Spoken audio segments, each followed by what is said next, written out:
Pemirsa Satuan Polisi Pamong Praja dan Wilayatul Hisbah Aceh bersama tim gabungan dari POM dan Kepolisian menggelar razia penegakan syariat Islam.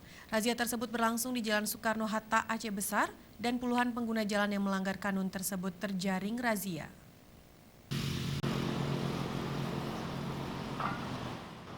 Dalam razia tersebut, puluhan masyarakat yang mengendarai kendaraan roda 2 terjaring razia busana oleh Satuan Polisi Pamong Praja dan Wilayatul Hisbah Aceh, di mana hal ini dilakukan dalam rangka penegakan syariat Islam di Provinsi Aceh. Rata-rata pelanggar syariat Islam tersebut didominasi oleh kaum perempuan yang memakai celana ketat, sedangkan kaum lelaki yang terjaring dikarenakan memakai celana pendek.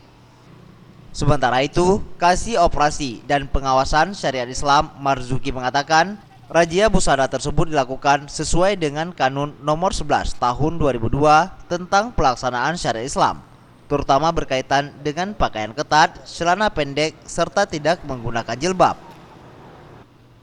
Terhadap pelanggar kanun syariat yang terjaring ini, kemudian didata dan diberi pengarahan oleh tim polisi Wilayatul Hisbah. Pada kesempatan tersebut, Marzuki mengajak masyarakat untuk terus mendukung pelaksanaan syariat Islam di bumi Islam di Mekah. Setelah kita lakukan penertiban di sini, kita lakukan pembinaan, kemudian kita lakukan sosialisasi kepada masyarakat, terutama yang melanggar tersebut. Nah, ini merupakan kegiatan rutin kita di setiap tahun, dan insya Allah setiap 2 bulan sekali kita lakukan pengawasan seperti ini, razia seperti ini.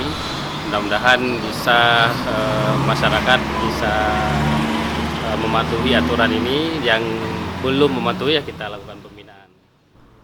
Marzuki menambahkan, jumlah pelanggaran syariat Islam tentang busana di Kota Banda Aceh dan Aceh Besar terus mengalami penurunan.